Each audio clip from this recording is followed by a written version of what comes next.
Hey guys, welcome back to a new video.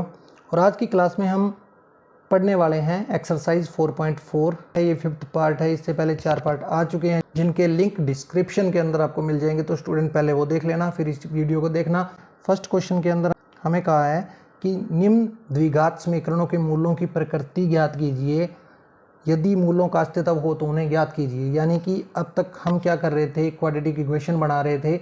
अब हमें क्या करना है, बनी बनाई क्वाड्रेटिक इक्वेशन मिलेगी और उसके रूट हमें निकालने होंगे। 3 केस होते हैं, ठीक है। यहाँ पे सबसे पहली सिचुएशन जो होती है वो होती है कि b² - 4ac और ये क्या आ जाए, पॉजिटिव आ जाए और ग्रेटर देन 0 आ जाए, ठीक है ना। तो मूल क्या होंगे,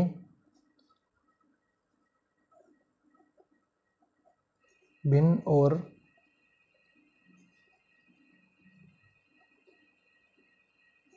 वास्तविक होंगे।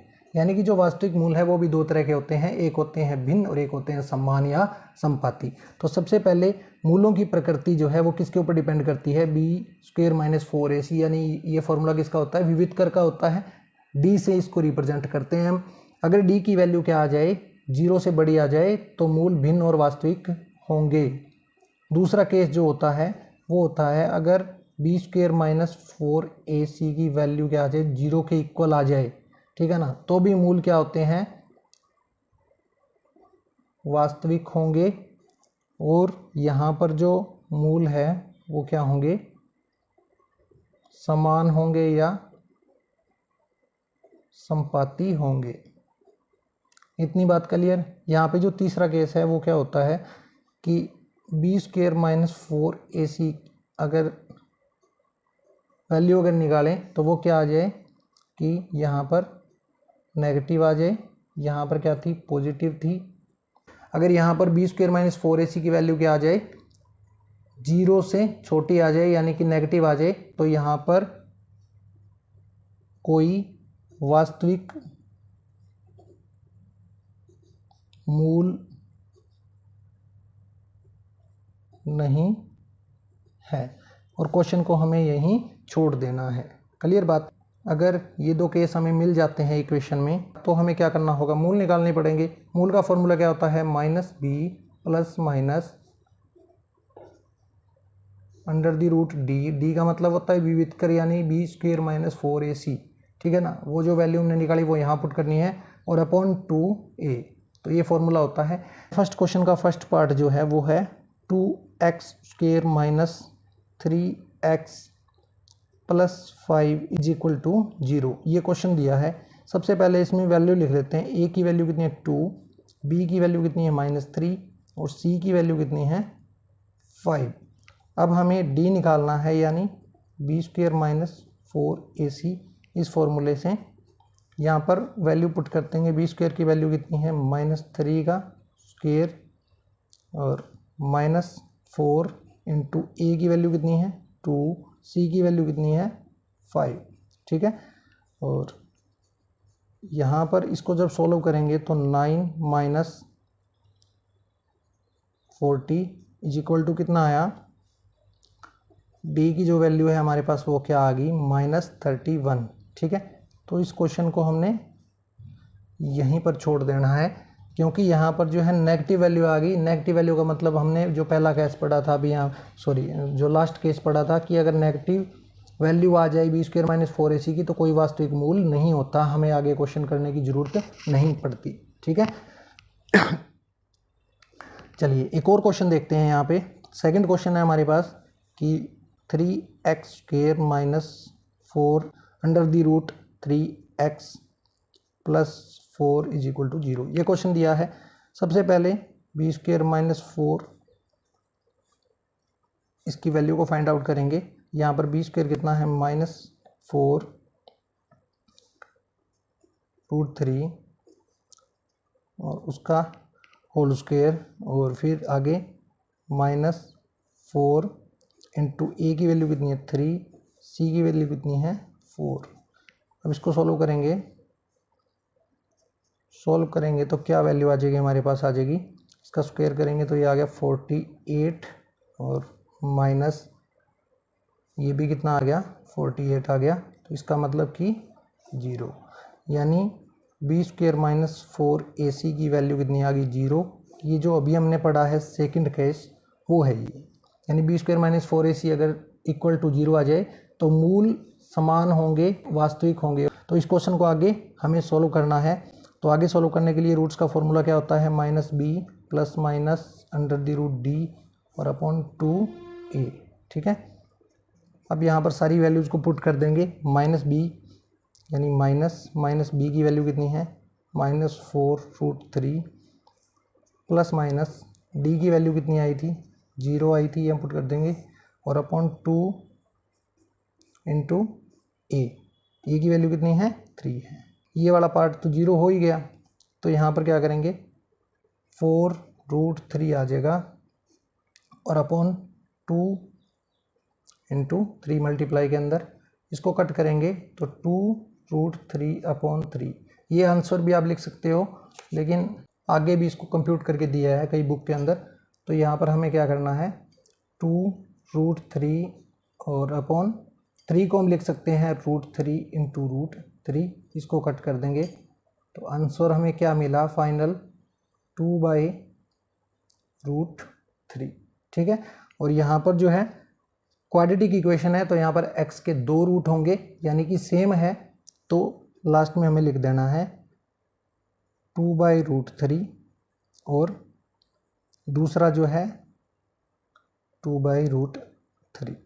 यही हमारा क्या हो जाएगा आंसर हो जाएगा।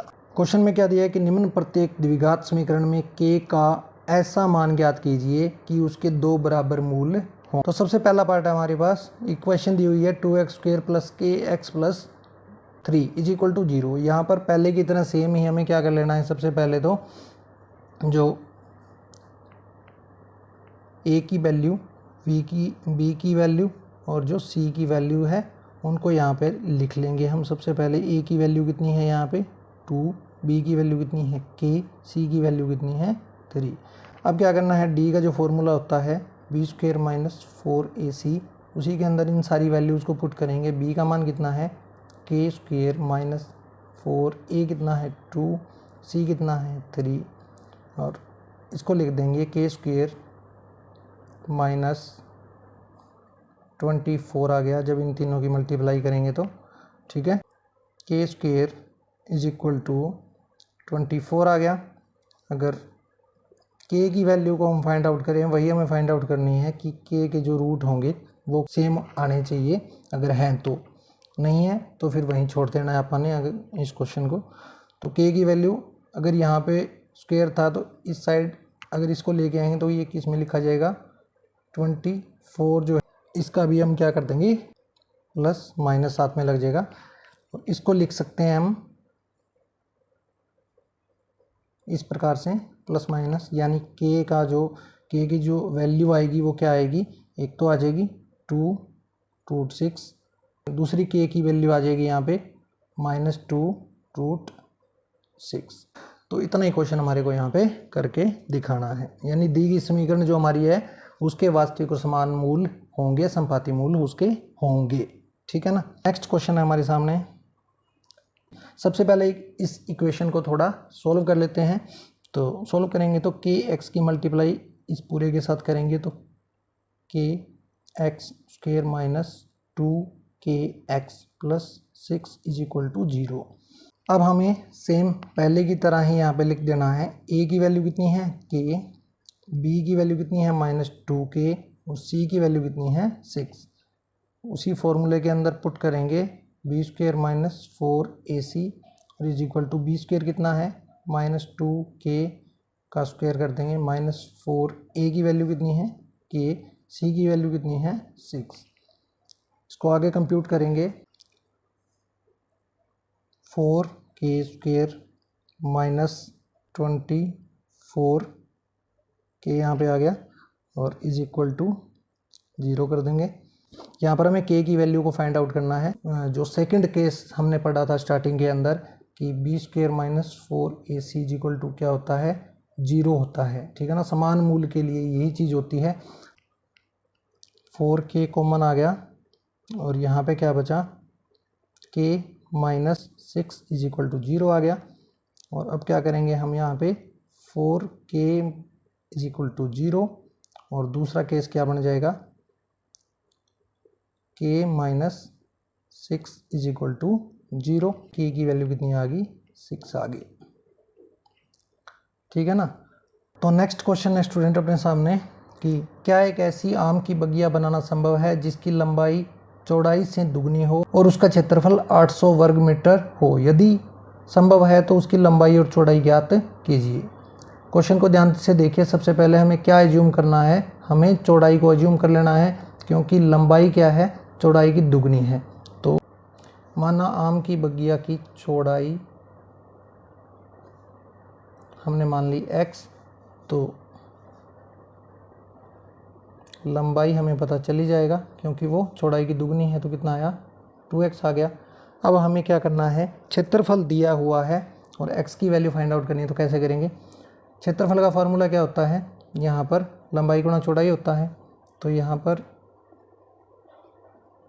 क्षेत्रफल इज इक्वल टू 2x और x इज इक्वल टू कितना गिवन है हमारे को 800 वर्ग मीटर यहाँ पर गिवन है। कंप्यूट करेंगे इसको आगे तो 2x square is equal to क्या हो गया